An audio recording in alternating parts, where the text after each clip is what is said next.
अस्सलाम वालेकुम my dear students, कैसे हैं आप सब। Welcome to my YouTube channel official Khalid academy. Dear students, आज हम chapter number 3 ninth class logarithms उसका लेक्चर नंबर 3 का आगाज़ करते हैं, जिसमें मैंने पहले 2 लेक्चर बना चुका हूं, जिसमें हम सीख चुके हैं लॉज ऑफ लॉगरिथम क्या होते हैं, और फिर हमने साइंटिफिक नोटेशन को डिटेल में सीखा। होप्स हो कि आपने वो चीज़ें सीख ली होंगी। और आज जो सीखने वाले हैं वो लॉगरिथम के डिफ़ाइन सीखेंगे और उससे रिलेटेड कुछ क्वेश्चन करते हैं। तो स्टार्ट करने से पहले आपको एक शेर सुना दूं ताकि आप थोड़े से एक्टिव हो जाएं। शायर कहता है, निगाहें न फेरो चले जाएंगे हम, निगाहें न फेरो चले जाएंगे हम, मगर याद रखना याद आएंगे हम। ओके, स्टार्ट करते हैं। डियर स्टूडेंट, लॉगरिथम की डिफाइन क्या है? ध्यान से समझनी है आप लोगों ने, आप लोगों को समझ ज़रूर आएगी। लिखता है, if a raise to power x is equal to y, यानी ए कोई नंबर है, उसकी पावर एक्स है, इक्वल किसके है? वाई के है। देन ये वाला ऊपर वाला एक्स किसकी बात हो रही है? एक्स की। X is called the logarithm of किसका? इधर हम लिख लें ऑफ वाई। बच्चों इधर असल में ऑफ वाई आना है, logarithm of y to the base. नीचे वाला नंबर हमेशा बेस होता है, to the base a and is written as. फिर जब हम ये जो पावर वाली फॉर्म होगी इसको लॉगरिथमिक फॉर्म में जब कन्वर्ट करेंगे ना, तो कुछ ये सूरत हाल होगी कि एक तरफ लॉग आ जाया करेगा। क्या मैं बता रहा हूँ? एक तरफ लॉग आ जाएगा स्टूडेंट, एक तरफ लॉग आएगा और इनकी जगह बदल जाएगी, एक्स आ जाएगा वाई की जगह पर और वाई चला जाएगा एक्स की जगह पे। समझ आई? और इधर एक बात आप लोगों ने याद रखनी है, वेयर ए जो होगा नीचे वाली बेस, ये ग्रेटर देन 0 होनी चाहिए। मतलब 0 से बड़ा नंबर, और 0 से बड़े पॉजिटिव होते हैं, यानी ये पॉजिटिव नीचे वाला नंबर होना चाहिए, नेगेटिव नहीं होना चाहिए। और 1 भी नहीं होना चाहिए, 1 से ग्रेटर, ठीक है, 1 से ग्रेटर होना चाहिए, उसको 1 से लेस नहीं होना चाहिए। मीन 0 से ग्रेटर होना चाहिए और 1 नहीं होना चाहिए, 1 के अलावा कोई नंबर होगा, 2 3 4 आगे। एंड और जो y इसकी बात हो रही है वो भी पॉजिटिव होगा। मीन जो हमने लॉग 9th क्लास में सीखना है वो पॉजिटिव नंबर्स का सीखना है, नेगेटिव का लॉग इधर डिस्कस नहीं किया गया। आपके सिलेबस में जो लॉग डिस्कस किया गया है जस्ट पॉजिटिव नंबर का। तो y वो जिसका लॉग दबाना होगा वो भी 0 से ग्रेटर होगा। तो क्या डिफाइन हुई? दोबारा रिपीट करते हैं, if a raise to power x is equal to y, then ये ऊपर वाला number x is called the logarithm of किसका? y का, to the base a and is written as log. इसको कैसे लिखते हैं? Log a raise to power y is equal to x। नीचे नोट। अब देखिए बच्चों, अभी अभी मैंने ये जो चीज़ लिखी थी इसको दोबारा आपको सिखाता हूँ कि a raise to power x is equal to y था, और जब इसे हमने लॉगरिथमिक फॉर्म में लिखा तो कैसे लिखा? लॉग आ जाता है एक तरफ, इधर बेस की तरफ, और ये x चला जाता है y की जगह, ये x आ जाता है डियर स्टूडेंट इसकी जगह, और y चला जाता है x की जगह। तो log a raise to power y is equal to x are equivalent relation. ये दोनों इक्विवेलेंट होते हैं। मीन ये चीज़ को इसके इक्वल लिखा जा सकता है और इसको इसके इक्वल। तो हमने एक थोड़ा सा नोट मैंने लिखा है कि अगर a raise to power x हो और इज इक्वल टू y हो, ये साइन होता है my dear student if and only if. Mean कि अगर हम इधर से इधर जा सकते हैं तो इस साइड से इधर भी आ सकते हैं, दोनों तरफ से हम इसको मूव करवा सकते हैं। a raise to power x is equal to y, तो जब आप इसकी लॉगरिथमिक फॉर्म लिखेंगे तो कैसे लिखेंगे? एक तरफ लॉग लगाना है, a नीचे बेस बन जाया करेगी और इनकी जगह बदल देनी है। y की ये जो x है ये चला जाएगा y की जगह और y आ जाएगा x की जगह। समझ आई होगी डिफाइन की। तो ये जो फॉर्म है ना जिसमें लॉग नहीं होता, वो फॉर्म जिसमें लॉग नहीं होता और a की पावर x होती है, इसे एक्सपोनेंशियल फॉर्म कहते हैं। डियर स्टूडेंट्स, इसे क्या कहते हैं? एक्सपोनेंशियल फॉर्म कहते हैं।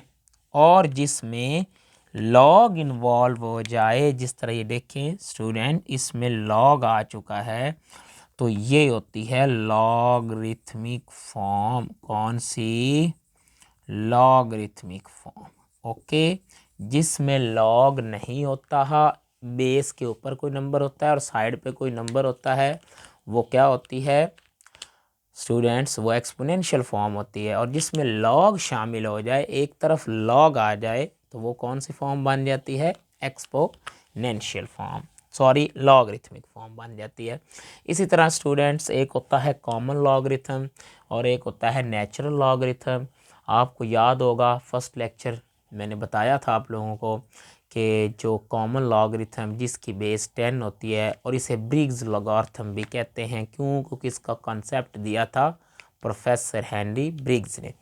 तो कॉमन लॉगरिथम के डिफाइन करते हैं, अ लॉगरिथम विद बेस 10, यानी ऐसा लॉग जिसकी माय डियर स्टूडेंट्स बेस 10 हो, इज़ कॉल्ड कॉमन लॉगरिथम। और इसे इस तरह लिखते हैं LOG, बेस नीचे लिखी जाती है 10 होती है। इसी तरह natural logarithm, a logarithm with base E, अगर उसकी बेस ई बन जाए, इज कॉल्ड नेचुरल लॉगरिथम और इसे LOGE से लिखेंगे। या फिर अगर जस्ट कैलकुलेटर पे ऑप्शन होता है कि आप नेचुरल लॉगरिथम के लिए LN और साथ ई दबा सकते हैं। और बेस जो बेस हो, इसके बाद ये स्टूडेंट्स हमने एक एग्जांपल इसमें सॉल्व करते हैं कि ये एग्जांपल क्या है और कुछ आपसे रिजल्ट शेयर करने हैं। मैंने एग्जांपल देखें, लिखा हुआ है फाइंड, इसकी वैल्यू निकालनी है। लॉग बेस 4 है, वैल्यू 2 है, find log of 2 to the base. उसने आगे लिख भी दिया, बेस हमेशा नीचे वाली होती है और जिसका लॉग निकालना होता है वो वैल्यू ऊपर होती है। ओके, चलें स्टार्ट करते हैं इसका सॉल्यूशन। स्टूडेंट सबसे पहले ये जो गिवन चीज़ है इसे मैं लेट कर लेता हूँ। लेट लॉग बेस 4 ऊपर 2 इज इक्वल टू एक्स। तो जल्दी से मुझे बताएं कि जिस फॉर्म में लॉग हो, क्या वो लॉगरिथमिक फॉर्म होती है या एक्सपोनेंशियल? यकीनन आप कहेंगे कि सर इसमें लॉग शामिल है, तो ये लॉगरिथमिक फॉर्म है। तो ये लॉगरिथमिक है तो इसे हम लिख लेते हैं इन एक्सपोनेंशियल फॉर्म। किस में लिख लेते हैं? In exponential form.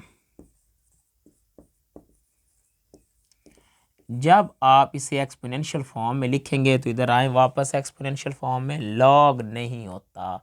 Exponential form में आप लोगों ने माइंड में बात रखनी है स्टूडेंट्स के लॉग नहीं होता। लॉग आप ख़त्म करेंगे 4 के ऊपर आ जाएगा x इज़ इक्वल टू आ जाएगा 2। अब जो चीज़ मैंने निकालनी है, वेरिएबल हमारा x है ना, वो हमने फाइंड करना, वो ऊपर है। तो आप लोगों ने इधर एक ट्रिक ये होती है कि जब वेरिएबल जो निकालना होता है अगर वो ऊपर आ जाए, मीन एक्सपोनेंट में आ जाए, तो नीचे वाली बेस सेम करते होते हैं।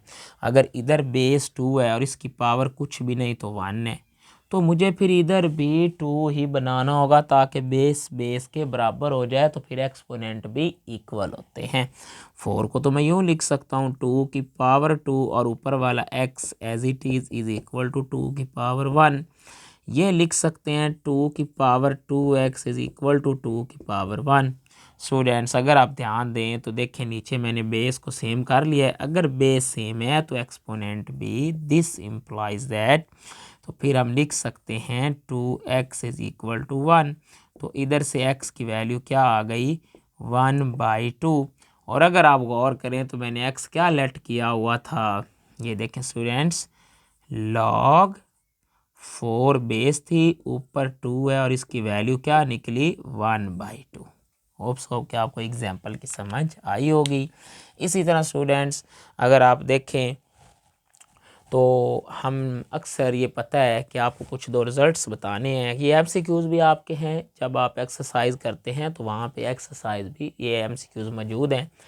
ए रेज़ टू पावर, किसी नंबर की भी पावर ज़ीरो हो, किसी नंबर मीन कोई नंबर हो, इन्फिनिटी नहीं, नंबर की पावर ज़ीरो हो तो वो किसके इक्वल होता है, 1 के।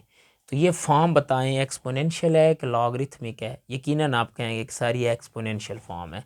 तो जब इसे लॉगरिथमिक फॉर्म में लिखेंगे, इधर लॉग आ जाएगा इनकी जगह, तो यहाँ से क्लियर हुआ कि लॉग यूनिटी का ज़ीरो होता है। अगर आपको पेपर में एमसीक्यूज आ जाए कि कोई भी बेस हो, the logarithm of unity with any base, तो आप टिक कहाँ लगाएंगे, कोर्स ज़ीरो पे लगाएंगे।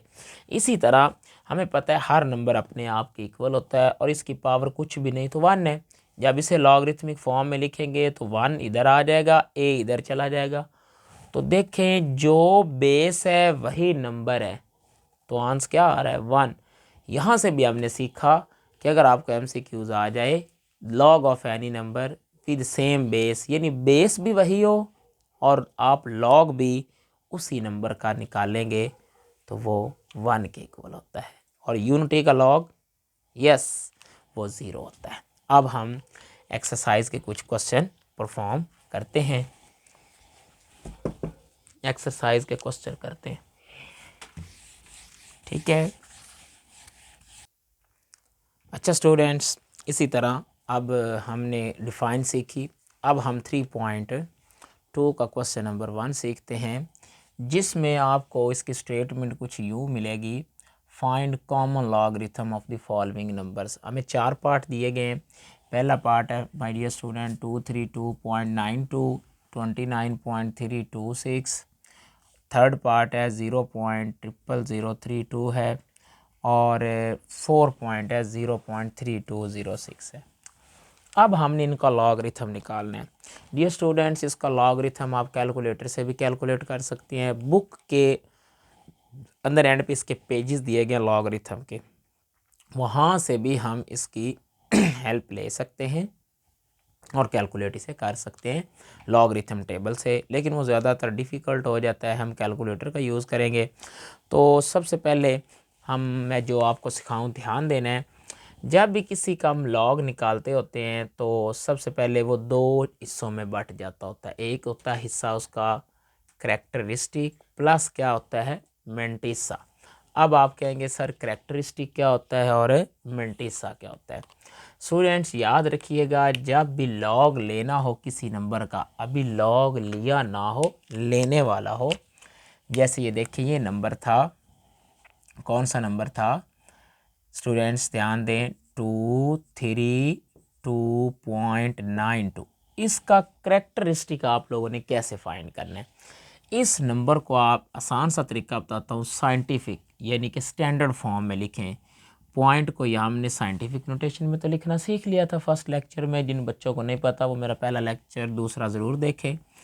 इस पॉइंट को यहाँ से उठाएंगे, यहाँ ले जाएंगे, तो ये कितने नंबरों के ऊपर से जा रहे हो आप, 2.3292 मल्टीप्लाई 10⁻⁻, यकीनन आप कहेंगे सर 2 नंबर से। जब राइट हैंड से जाते हैं तो पॉजिटिव, तो ये जो 10 की पावर आती है नंबर को साइंटिफिक नोटेशन में लिखने के बाद, जो 10 की पावर आती है डियर स्टूडेंट, वही करैक्टरिस्टिक होता है। बात समझ आई कि नहीं आई। जो जिस नंबर का भी आप लॉग निकाल रहे हों उसे साइंटिफिक नोटेशन में लिखें, जो 10 की पावर बनती होती है वो आपका करैक्टरिस्टिक होता है। और अब रह गया मेंटिसा। तो मेंटिसा निकालने के लिए आप इसी को कैलकुलेटर पे इसी तरह लिख के लॉग दबाएं, पॉइंट ना भी लगाएं, पॉइंट लगाएं ना लगाएं, नंबर लिखें। आप लोगों को कैलकुलेटर जवाब दे रहा होगा डायरेक्टली ये, लेकिन आप लोगों ने अभी उसका मेंटिसा कैसे लिखना है। आप लोग जब कैलकुलेटर पे से प्रेस करेंगे तो कैलकुलेटर 2.3672 समथिंग आंसर दे रहा होगा। तो पॉइंट के जो मतलब बाद वाली वैल्यू, ठीक है, जो डेसिमल में होती है, पॉइंट के साथ और पॉइंट के साथ वाली वैल्यू, वो हमारा मेंटिसा होता है। जब हम कैलकुलेटर पे लॉग प्रेस कर देते हैं, पॉइंट और उसके साथ वाली वैल्यू कौन सी होती है, मेंटिसा होता है। तो मैंने जब इसका लॉग देखे प्रेस किया तो मुझे वो मिला पॉइंट, 2 पॉइंट था लेकिन 2 क्योंकि मैंने कैरेक्टरिस्टिक पहले ही लिख लिया था तो पॉइंट लगा के 3672। अब इनको प्लस करने से क्या आ जाएगा 2.36, तो यानी इस नंबर का लॉग ये आ गया। बात समझ आई। अब हम इसकी जानी बढ़ते हैं। वेरी इंपॉर्टेंट, अक्सर ये प्रॉब्लम देता है कि बच्चे डायरेक्टली इसका प्रेस करते हैं इसको कैलकुलेटर पर, और जब बुक के पीछे जवाब देखते हैं और ही होता है, मैच नहीं करता। तो ध्यान से समझे, इसमें हमने क्या करना होता है, आप लोग इसका लॉग निकालने जा रहे हैं, क्या लिखेंगे, कैरेक्टरिस्टिक प्लस इसका मेंटिसा। तो अब कैरेक्टरिस्टिक तो मैंने लिखना सिखाया कि किसी नंबर जिसका लॉग आप निकाल रहे होते हैं उसका कैरेक्टरिस्टिक कैसे निकालना है, उसे लिखना है इन साइंटिफिक नोटेशन। कैसे, हम ये हमारे पास नंबर है कौन सा, 0.00032, इसकी साइंटिफिक नोटेशन फॉर्म में यहाँ से पॉइंट को उठाएंगे यहाँ ले जाएंगे तो आप कहेंगे सर आएगा 3.2 मल्टीप्लाई 10⁻, कितने नंबरों के ऊपर से जा रहे हैं, 1 2 3 4, तो आएगी पावर -4। क्यों, क्योंकि हम अपने बाईं तरफ से जा रहे थे। बात समझ आ गई बच्चों। तो ये देखें, और ये आप कहेंगे सर ये तो -4 आया है, तो लेकिन आपने इसके ऊपर माइनस क्यों लगाई है। जब मैं आपको इसकी डिफ़ाइन बताऊंगा कैरेक्टरिस्टिक की, तो याद रखना स्टूडेंट, कैरेक्टरिस्टिक तो नेगेटिव होता है, जो कि लेस देन 1 के लिए, लेस देन जब नंबर 0 आएगा, लेस देन 1, हाँ लेस देन 1 के लिए माइनस में होता है, और लेस देन ग्रेटर देन 1 के लिए पॉजिटिव होता है। कैरेक्टरिस्टिक तो नेगेटिव और पॉजिटिव होता है, लेकिन मेंटिसा नहीं होता। ये 4 के जब आप ऊपर माइनस लगाएंगे तो अंडरस्टूड बात होगी कि कैरेक्टरिस्टिक सिर्फ नेगेटिव है और मेंटिसा पॉजिटिव है। तो कैरेक्टरिस्टिक जब भी नेगेटिव आए तो माइनस का साइन किधर लगाना है, उसके ऊपर लगाना है, बार की तरह। अब आप कहेंगे कि सर ये कैसे आई, तो ये मैंने कैसे निकाली है बोला, वैल्यू 5051 लॉग, ये 0 नहीं दबानी, सिर्फ क्या दबाया, लॉग 32। कैलकुलेटर पे क्या दबाना है, जस्ट लॉग 32। तो कैलकुलेटर 1 पॉइंट समथिंग आंसर दे रहा होगा, वो जो 1 है पॉइंट से पहले वो कैरेक्टरिस्टिक है, और हम अपनी वैल्यू का कैरेक्टरिस्टिक पहले से ही लिख चुके हैं। तो आप पॉइंट के बाद वाली वैल्यू लेंगे, पॉइंट और उसके साथ कैलकुलेटर जवाब दे रहा होगा। कैसे आप लोगों ने दबाना है, log 32 प्रेस करना है, ये वाली वैल्यू 00 नहीं प्रेस करनी, ठीक है। 5051 आएगा, इनको इकट्ठा करने से ये जवाब आ जाएगा। इसी तरह डियर स्टूडेंट, सेकंड पार्ट ये था, कैरेक्टरिस्टिक लिखा प्लस मेंटिसा। अब कैरेक्टरिस्टिक लिखने के लिए मैंने इसे किस में लिखा, इन साइंटिफिक नोटेशन। इसको उठाकर पॉइंट इधर लाएंगे तो एक नंबर के ऊपर से जा रहे हैं, तो इसका कैरेक्टरिस्टिक 1 आया, और मेंटिसा दबाने के लिए इसी का लॉग प्रेस किया तो पॉइंट के साथ वाली मैंने वैल्यू पिक की, इकट्ठा करके लिखा, ये जवाब आ गया। थर्ड पार्ट, अब फिर ये तो 1 लेस देन, अगर इसका आंसर माइनस में आएगा, अगर आप डायरेक्टली करेंगे तो वो पीछे आंसर मैच नहीं करेगा, वो आप परेशान होंगे कि ये रॉन्ग है। तो आप लिखेंगे कैरेक्टरिस्टिक प्लस इसका, आप पॉइंट को उठाएं इधर से इधर ले जाए, कितने नंबरों के ऊपर से जा रहे हैं, एक नंबर से, तो इसलिए इसका कैरेक्टरिस्टिक -1 आया। प्लस मेंटिसा मैंने अभी बताया कि ये लॉग, पॉइंट ना भी लिखे, वैल्यू दबाएं 3206, तो पॉइंट के साथ वाली जो वैल्यू आएगी वो आपका मेंटिसा होगा। इकट्ठा करने से ये जवाब आ गया। होप सो कि आप लोगों को इस क्वेश्चन की भी समझ आई होगी। अब हम इसका क्वेश्चन नंबर 2 करते हैं ताकि आप आसानी से समझ लें। क्वेश्चन नंबर 2 करने के लिए डियर स्टूडेंट्स, आप पहला समझ गए होंगे, अब मैं आपको इसका क्वेश्चन नंबर 2 करवाता हूँ। इसी तरह बच्चों, अब हम इसका क्वेश्चन नंबर 2 डिस्कस करते हैं। अब क्वेश्चन नंबर 2 पहले समझिए, इसमें क्या दिया गया है और हमने निकालना क्या। log 31.09, इसका log आप भी कैलकुलेटर पे प्रेस करेंगे तो आपको यही मिलेगा 1.4926। फिर हमसे उसने कहा है find the value of the following, हमने इनकी वैल्यू निकालनी है। मीन हमने, उसने एक वैल्यू निकाल के दे दी है और हमसे आगे मज़ीद वैल्यूज़ मांग रहा है। कैसे स्टूडेंट्स, आपको मैंने बताया था कि जब लॉग प्रेस करते हैं, और लॉग अगर प्रेस जिसका करना हो वहाँ से हम कैरेक्टरिस्टिक भी निकाल सकते हैं, और प्रेस करने के बाद मेंटिसा होता है। तो आपको पता है कि अब पॉइंट से पहले वाला नंबर है कैरेक्टरिस्टिक है। इधर ये जो, इधर ध्यान दे बच्चों कि ये जो हमारे पास है ना, इधर कैरेक्टरिस्टिक जो है वो 1 है। कौन? पॉइंट से पहले वाला नंबर। और आप ये भी जानते हैं पॉइंट के साथ मिलाकर जो नंबर होता है वो हमारा मेंटिसा होता है, तो वो है 0.4926। अब अगर मैंने आपको बताया था कि जब हम क्वेश्चन सॉल्व करते हैं तो जस्ट नंबर दबाते हैं, इधर वाले ज़ीरो ना भी दबाएं तो कोई इशू नहीं, अगर हम कैलकुलेटर से सॉल्व कर रहे हो। तो आप देखें बच्चों, ये भी पॉइंट अगर मैं ना रीड करूं 3109, 3109, ये ज़ीरो इधर हैं 3109, मतलब रकम चेंज नहीं कर रहा।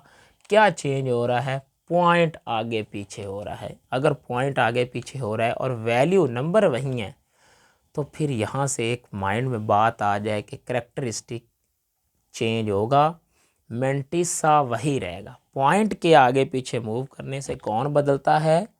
यस, करेक्टरिस्टिक, लेकिन मेंटिसा चेंज है। अब हर सवाल में मेंटिसा माय डियर स्टूडेंट यही रहेगा 0.4926, लेकिन इन तीनों पार्ट्स को जो हम सॉल्व करने जा रहे हैं इनका करेक्टरिस्टिक बदल जाएगा। तो अब हम इसे सॉल्व करते हैं। हमने निकालना है log 3.109। अब हम इसका लॉग किस तरह निकालेंगे? पहले लिखेंगे करेक्टरिस्टिक, इसमें प्लस क्या करेंगे? मेंटिसा। क्या प्लस करेंगे इसमें डियर स्टूडेंट्स? हम इसमें मेंटिसा को ऐड करेंगे। अब करेक्टरिस्टिक तो मैंने सिखाया था कि नंबर को साइंटिफिक नोटेशन में लिखेंगे। तो अगर आप गौर करें तो ये तो पॉइंट पहले से ही अपनी जगह पे स्टैंडर्ड फॉर्म में है। तो जब पॉइंट पहले से ही अपनी जगह पे होगा तो हम इसको यूँ फिर लिखेंगे 3.109। अब हम किसी नंबर से मूव करके नहीं आए तो फिर 10 की पावर क्या आएगी? 0। मीन जब पॉइंट अपनी पहले ही जगह पे होगा तो जो हमारा करेक्टरिस्टिक होगा वो 0 होगा। तो डियर स्टूडेंट्स, इधर करेक्टरिस्टिक 0 आया, प्लस मेंटिसा मैंने कहा था कि कोई नंबर 3109 है, 3109 है, तो मेंटिसा यही रहेगा 0.4926। इनको इकट्ठा करके लिखें तो बनेगा 0.4926। तो ये इसका लॉग आ गया 3.109 का। होप सो कि आप समझ गए होंगे कि अगर नंबर वही हो तो मेंटिसा चेंज नहीं होता, करेक्टरिस्टिक बदलता है अगर पॉइंट की जगह बदल रही हो। अब हम ये पार्ट करते हैं, लिखा हुआ है log 310.9, तो हम इसका कैलकुलेट करेंगे करेक्टरिस्टिक प्लस इसमें क्या करेंगे? मेंटिसा। अब इसका करेक्टरिस्टिक आएगा क्यों? क्योंकि जब आप साइंटिफिक नोटेशन में लिखे इसे तो पॉइंट को यहाँ से उठाएंगे, 3 के बाद लाएंगे, तो कितने नंबरों के ऊपर से जंप लगा रहे हैं? 2 नंबरों के ऊपर से। तो इसका करेक्टरिस्टिक आया 2 पॉजिटिव। और क्योंकि नंबर वही है, मेंटिसा नहीं बदलना, वो यही रहेगा 0.4926। इकट्ठा करके लिखेंगे तो 2.4926। ये किसका हमने लॉग कैलकुलेट कर लिया? 310.9 का। ओके, इसी तरह थर्ड पार्ट डियर स्टूडेंट्स करते हैं। लॉग 0.003109, इसका मैं लिखूंगा करेक्टरिस्टिक प्लस क्या करेंगे? मेंटिसा। तो आपको पता है कि करेक्टरिस्टिक बदलेगा लेकिन मेंटिसा नहीं चेंज होगा क्योंकि नंबर वही हैं। तो मेंटिसा करेक्टरिस्टिक लिखने के लिए इसे साइंटिफिक नोटेशन में लिखेंगे, पॉइंट को यहाँ से उठाएंगे, यहाँ लाएंगे, तो ये आ जाएगा, कितने नंबरों के ऊपर से जा रहे हैं? 3। तो लेकिन इधर से ही देखिए ये आएगा 3.109 मल्टीप्लाई कितने नंबरों के ऊपर से आ रहे हैं? -3। तो करेक्टरिस्टिक क्या आया? 3 के ऊपर नेगेटिव यूज़ करेंगे, प्लस बच्चों करेक्टरिस्टिक वही रहे, सॉरी मेंटिसा वही रहेगा, वो था मेंटिसा 0.4926। अब इसको आप इकट्ठा करके किस तरह लिखेंगे? 3 के ऊपर -0.4926। ये मैंने इसका आंसर निकाल लिया 0.00 3109 का। ओके, इसी तरह फोर्थ पार्ट है माय डियर स्टूडेंट्स। अब हम फोर्थ पार्ट को भी डिस्कस साथ ही कर ले। फोर्थ पार्ट में हमें दिया गया है लॉग 0.3109, तो 0.3109 अब इसको भी इस तरह कैलकुलेट करेंगे। सबसे पहले हम इसको लिखेंगे, स्टूडेंट्स ध्यान दें, कैरेक्टरिस्टिक और प्लस इसमें क्या करेंगे, मेंटिसा। तो कैरेक्टरिस्टिक आओ जी साइंटिफिक नोटेशन में लिखें, यहाँ से उठाएंगे पॉइंट, यहाँ से एक नंबर के ऊपर से जा रहे हैं बाईं तरफ से, तो एक यानी 10 की जो पावर होती है वही हमारा कैरेक्टरिस्टिक होता है। तो नेगेटिव आया और मेंटिसा नंबर सेम है तो वही रहेगा 0.4926, इकट्ठा करके लिखेंगे तो माइनस पॉइंट इधर आ जाएगा 4926, तो ये आ गया लॉग 0.3109 का आंसर। स्टूडेंट्स हमने इस आज के लेक्चर में क्लास 9th के 2 क्वेश्चन कुछ डिफ़ाइन कवर की। नेक्स्ट आने वाली वीडियो में इंशाल्लाह मैं आपको कैरेक्टरिस्टिक मेंटिसा की डिफ़ाइन और इसके रिमेनिंग पार्ट करवाऊंगा। अगर आपको मेरे लेक्चर की समझ आई हो तो वीडियो को लाइक करें, शेयर करें, और अगर आप चैनल पर नए हैं तो चैनल को सब्सक्राइब करें, बेल आइकॉन को प्रेस कर दें ताकि हर आने वाली वीडियो आप तक पहुंच सके। अल्लाह हाफिज़।